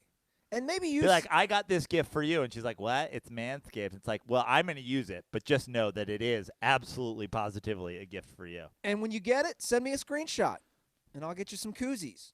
To me, that's a great combo. And by that, Andy means send him a screenshot of the product or the receipt. Don't send him a screenshot of yourself having used it. How do you know? How do you know? Sure. How do you know I don't want to see that? Maybe Andy does want that. You know who should get some Manscaped is Santa Claus. I bet he's got some stuff going on down below. If there's anything like his beard. I think he just has the elves take care of it. I bet they use Manscaped. They're right down there. There's just a little elf standing under his grundle with the Manscaped Lawnmower 2.0. His grundle. Do you want to do some dirtball calls? Sure. I mean, it's been a minute. Yeah. I had a couple Major League Baseball things, but Well, Madison Bumgarner's leaving the San Francisco Giants. He signed with the Arizona Diamondbacks. Stays in the NL West, which will be interesting for sure. I think Mad Bum's still got it. They give him 5 years, which is I believe 5 years, $75 million. yeah, which is a lot. And I'm actually surprised. I thought Mad Bum was going to go toward more of a obvious contender, but you know, money's money, so yeah. That, and then of course we will not get into this very long. All Major League Baseball teams are cuck bitches, and they're all extending their nets to protect people who don't care about baseball and just want to Snapchat at baseball games. And like I said, I'm not going to get too far into this. I've made myself very clear on what I think about nets. I think it's disgusting. And baseball, you know, they're struggling to get people to games, and meanwhile they're blocking people's view at games. Yeah. And for anyone who disagrees, and if you want to talk about safety, and one last thing, if you want to say it doesn't obstruct your view, I'll ask you to do this. When you watch TV tonight, put a net in front of your face. Yeah. It's literally the same thing. Put a net on your car windshield. I mean, think about it. It's not obstructing your view, and should anything hit the front of your car, or maybe somebody throws a rock or something like that, it's going to get caught by the net. Better safe than sorry. You should drive with a net on your car windshield all the time. And if you don't, then you're a liar. Yeah. Because it's a 1 in a million chance something comes through your window, and it's a 1 in a million. It's actually higher than a 1 in a million chance that somebody gets hit with a baseball at a game. Well, the net thing to me is again, I always try to look at the bigger picture. It's safe space. Yeah. That's what it is. I'm not going to say OJ Simpson because it might offend somebody during the Heisman broadcast. It's a safe space at a college campus. It's you're offending me. You can't say that. It's all the same, guys. This is all interwoven into each other. And it's just this sad, pathetic state of a culture that we live in. And Joe's right. It is what it is. And I have sadly experienced a few of those games. And, in fact, I got to experience one last year in San Francisco with you. And it is different. And I, for one, will not be getting seats where my view is obstructed. And the biggest loser in this situation is the fans, the actual fans. Yeah. Because nothing better than as a child, if you're a young boy, you're a young girl, and you want to get the balls from the players. That is to me, that is the essence of baseball. And what's so cool about baseball is that the players can hand you the balls, but now there's a net and they can't do that. So that's not how you get fans, because some of your great memories, right, as a kid are getting that ball from the player, and that makes you become a baseball fan. And that's and that's the excuse for people all the time with the Nets is that these, like, basically you're saying that then kids can't sit close to the game.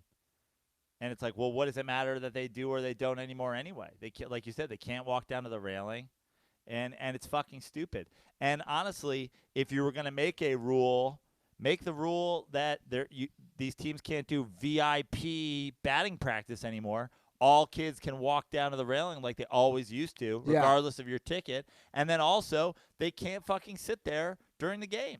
I like it. I like that idea of having a rule for the kids. Dude, when we went to that Giants-Mets game, it was crushing. Every single inning, the same boys and girls would go down, and they didn't understand it because they were used to not having nets. They didn't understand that there was a net, and they couldn't get the balls from the players. And it was tough to watch. You feel bad for the kids. Major League Baseball hates children. Yeah. You act like you like them, but you actually hate them. Okay. Dirtball calls. It's been a minute.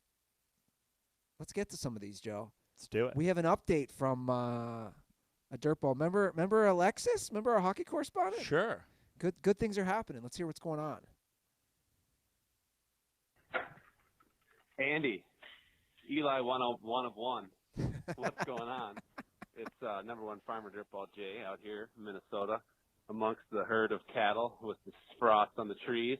I just thought we should recognize our former Dirty Sports hockey correspondent, Alexis from Minnesota, fellow Minnesotan, has a job at KFan, local Minnesota Wild radio network, and doing quite well. So I would invite anyone that doubted her hockey takes to come to Minnesota, find one of our glorious 10,000 lakes, saw a hole in it, and jump right in. So just give some love to a fellow Minnesota dirtball. Well, that's great. Love it. Good for Alexis. I saw that. On her Twitter, and I responded under Dirty Sports' Twitter. Well, congratulations to Alexis. Got the Dirty Sports bump. Yeah, it happens. You're welcome. I mean, I'm not saying she owes us 10% of her salary, but I'm not saying that. I mean, we saw it, though. We said someday she's, like, totally made for TV. Yeah. 100%. I mean, and Jesse Stenga, he scouted her. Right. He was like the Patriots scout. Yeah. He scouted her. He's like, she'd be good for the show.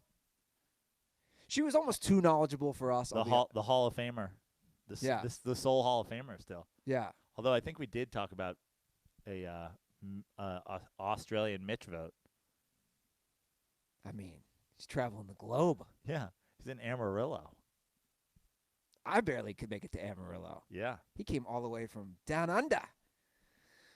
Okay, here's one for you, Joey. Okay.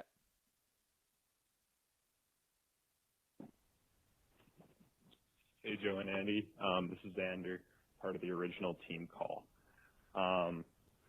So I'm declaring for the Canadian Football League draft this coming spring.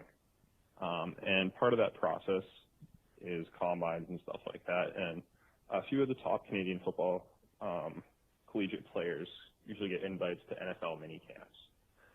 And I would really enjoy that opportunity. So I guess I was wondering, Joe, is there any way that we could work out a possibility for me getting an NFL minicamp invite to the New York Giants. I know you're close with the Maras. I think it would be pretty cool to have a DirtBall get an opportunity with your hometown team. It'd be pretty cool for me as well. I've been listening to the show for probably 4 years. First called with the Joey Batista bat flip. And, yeah, I think it'd be sweet. So my name is Xander Chinsky, if you want to look me up on social media. And condoms are for Kirk Cousins. Thanks, guys. Ooh, shots fired. If you're an offensive lineman, you can get invited to the Giants starting lineup on Sunday. I mean, what position do you play? I don't know. He said James Trzynski or something like that. Sounds like a name I'm going to have a hard time. Xander. Xander, I mean, do they still have, like, Huddle or whatever? You know, those, like, social media things where kids put up their highlights and shit like that? What does he play? Did he say? No, he didn't say that. That's what I'm saying. If he's an offensive lineman, God damn it, you could get there tomorrow. But, yeah, send us slide into my DMs and send me, like, you know, your highlight package or whatever, and I'll pass it along. Yeah. I can't make any promises, but I've been trying to get an invite to minicamp myself for years. Big possession receiver, but It'd be nice to have a dirt ball even in the CFL. yeah. But what do you play? Yeah. So send us it, and I'll have a look. Cool. All right, let's get through a couple of these. Hey, Ruther, see what happens when you get off my Cowboys dick? Yeah. What? Yeah, it's like all of a sudden we're a good team again. Oh, no, baby. Don't get back on there. Condoms are for you, douche. Shots fired. Wow. Is what was the kid's name from Tennessee? Remember the wild weirdo?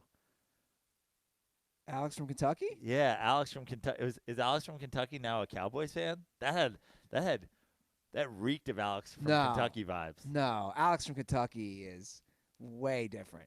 By the way, Alex from Kentucky, you know where he's at now? He's on our Instagram page. Oh, yeah? He's all about that. That's hilarious. Just making awful comments. Well, good news for this guy. Now you're back on the Cowboys, as Cowboys can beat anybody in the NFC. So congratulations. You guys will not win another game, and you will not make the playoffs. Any given Sunday. Yeah. That's all I'm saying. No, I know what you're saying, and I hope this guy's excited about you being back on the Cowboys train. I'm not back on the train. I didn't pick them to win last week because they kept letting me down. I mean, you did say they could beat any NFC team in a playoff game. I still believe that. I know you still believe that. I'm just repeating what you said so that this guy can know that you said that and pretty much guarantee that they're not making the playoffs. All I'm saying is I think anybody in the NFC can beat each other. I don't think that's the same way in the AFC. That's all I've been saying this episode. And I agree with you, except for the Cowboys or the Eagles. I don't think that they will beat anybody. Okay. All right. Let's end the show with a call for you, Joey. Wait, I want to know about this kicker thing. Oh, it's kind of more of like for Tug. All right, fuck it. Play the other one then. You know, it just goes back to our whole thing with kicking. It's all right. It's been on the run. Are we doing this kicker challenge anytime soon? Well, I'm trying to. We need. Maybe it might be best if when Nick. I'm getting Nick D'Alessandro out here. Okay. I'm kidnapping him. All right, let's get to this call though. Hey boys, it's AJ from Dallas. I was driving somewhere, and I was listening to your podcast talking about Eli Manning, and just this thought popped in my head about just touchdown-to-interception ratio with Eli Manning and Jameis Winston. Now, Eli has 362 touchdowns to 241 interceptions, which puts him roughly at a 1.5 touchdown-to-interception ratio, while Jameis Winston has 114 to 81, which puts him at a 1.4. I know Eli's been playing a lot longer, a lot more games than Jameis, and all this stuff, and this is just one stat. But after the game that Jameis Winston had today, I'm thinking that Jameis Winston is just a gunslinger, just like Eli Manning, and he's just like slinging his dick around along with the football. I'm not defending him, and nor do I work for the Bucs, but I mean, like, you got to think about it. I don't know. Take care, boys. Be good, and shout out to Aaron for being a dope motherfucker. Bye. So this is essentially real quick before I'll let you say your piece. This call was before last week's games. Got it. Just if anybody knows. Really, neither here nor there. This is essentially the sole point of the 400-page manuscript, Jameis 1 of 1, how media bias has caused derangement syndrome against the sure thing Hall of Famer. And here's the thing. Eli Manning still playing today in 2019, but obviously, regardless if he plays on after this or not, this is the tail end of his career. Jameis is in his 5th season or whatever.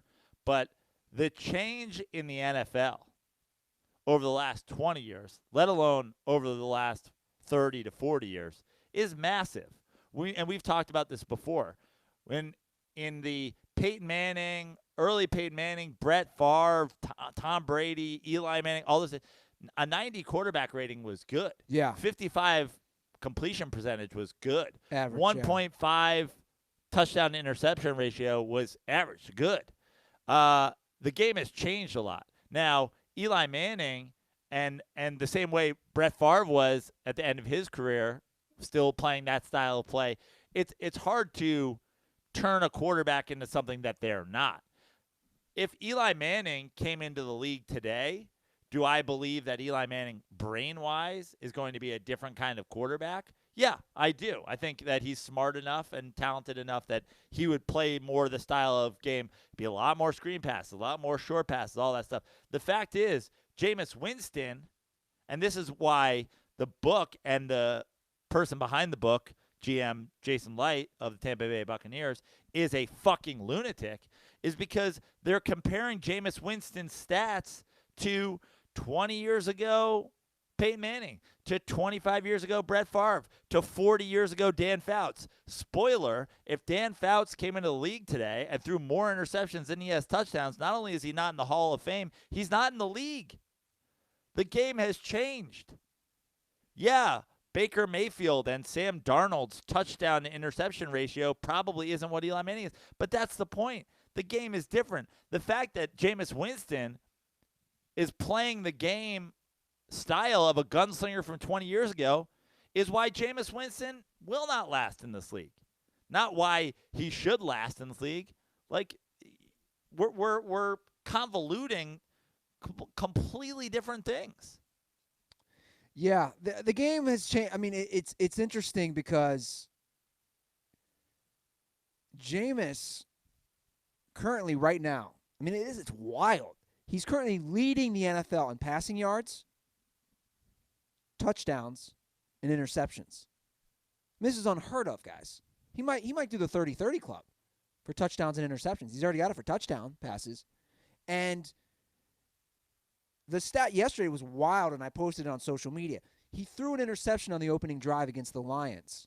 This season, he has thrown an interception on the opening drive 5 times in 15 games. So once out of every 3 games.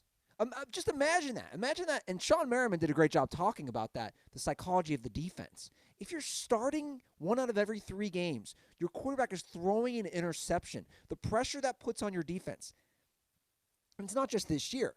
In his 70 games now, he's thrown an interception on the opening drive 10 times. But if you look at, like, just the modern quarterbacks, like the truly modern, like the Aaron Rodgers era and forward, it's unheard of prior to that to have the 30 touchdown, 6 interception season. That's a college football stat prior to this, like the 5-to-1 touchdown interception ratio. That was not something that Montana did. That's not something that Steve Young did. It's not something that Peyton Manning did, that Favre did. None of these guys did that. You want me to read off? Here's an interesting stat for you. I just randomly selected it. Again, it's 1 year. Yeah. Because I think it's an interesting indicator. This is the year 2000. Yeah. So almost 20 years ago. Peyton Manning led the NFL in the year 2000 with 33 touchdowns. He had 15 interceptions. Yeah. Number 2 was Dante Culpepper, 33 touchdowns, 16 interceptions. Number 3 was Jeff Garcia, 31 touchdowns, 10 interceptions. But you know what's crazy too?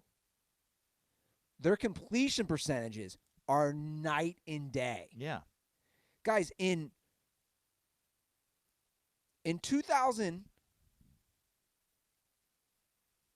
the highest completion percentage for anybody who played 16 games was Dante Culpepper at 62.7. That would be in the bottom 15 now. So the game has completely changed. Yeah. Jameis Winston is puts up Hall of Fame stats if he's Dan Fouts. Yeah. But it's just not that way anymore. It's just and not. The short passing game, the screen passing game, the pick play passing game. When these teams run these 2-yard rubs, these 1 yard. Oh, if it happens within 1 yard of the line of scrimmage, you can block a defensive back who is covering another receiver. How do you throw an interception on those plays?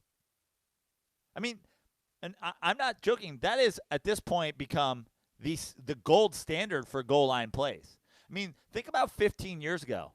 How many just fade passes we would see?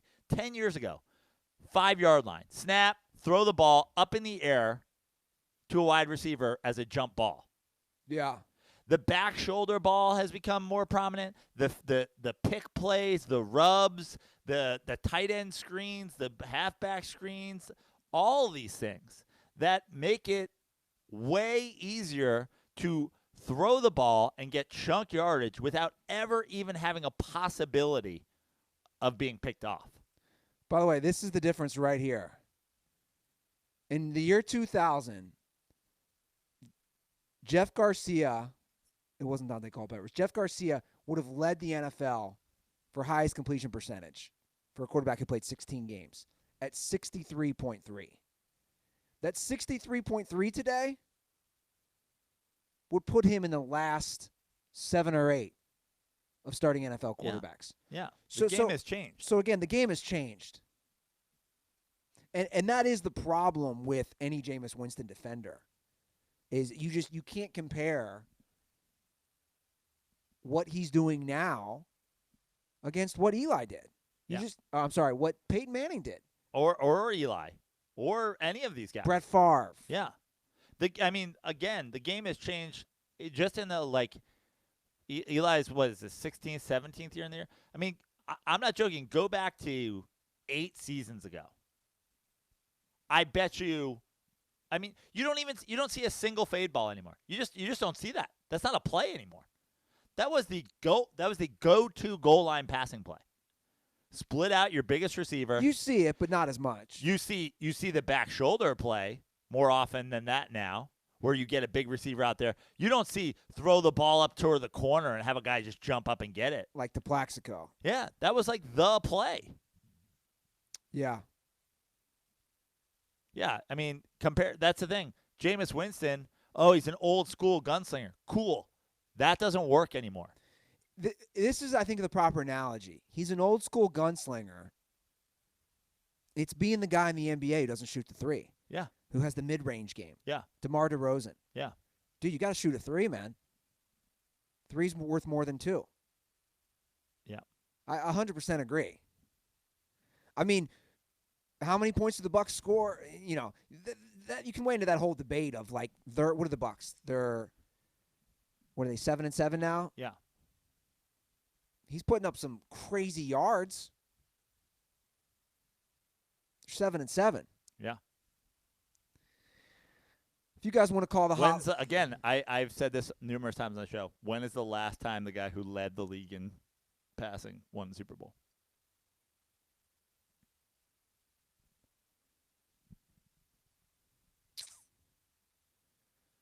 The Broncos did not win. I know Peyton Manning led it. Yeah. His first year in Denver. They did not win. It's probably Brady in early 2000s. I'm going to guess 2003. No way. In passing yards? You don't think? because he wasn't doing that until the big season where they didn't win. You don't think?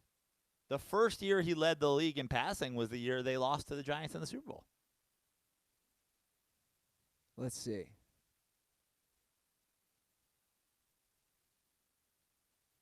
Yeah, hold on. I'm on Pro Football Reference. No, you're right. I mean, did Breeze lead the league in passing the year they won? Man, it is tough to find. It's real tough to find. What year did they? Hold on, maybe it's 2006. Let's see here. Sorry, this is great dead air. Almost in 2000. No, Drew Brees led it in 2006 when the Colts won. Let's see.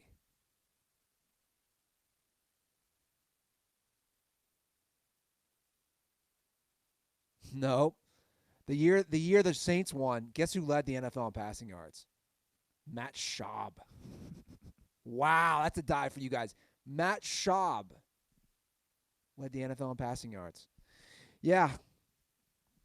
Well, if you guys want to comment or call into the show, it's 310-359-8365. Give us some love. Follow us on Instagram and Twitter at The Dirty Sports. Subscribe to us on YouTube. Drop an iTunes review. If you leave your Twitter handle, it takes 2 seconds, or Instagram handle, I will send you guys some koozies. Joey, no chill. At Joe Prano on Instagram, at Fix Your Life on Twitter, at Joe Prano on Instagram, joeprano.com for shows. Got some travel coming up. We got Tahoe again, early January, late January, Alaska, early January, the Bay Area. I think my DirtBall co-host, my Dirty Sports co-host, Andy Ruther, will be joining me again for that one. Late February, Aspen and Denver for Aspen Laugh Fest, and hopefully some shows in the Denver, Boulder area, early March. Birmingham, Alabama, potentially, and then Palm Springs again. So every other week for a while here on the road. So go to joeprano.com if those are any of those places that you live. All right, Dirtballs. And at Joe Prano on Instagram. Did I say that? Yeah. Thanks for listening, guys. Have a great week, and most importantly, stay dirty.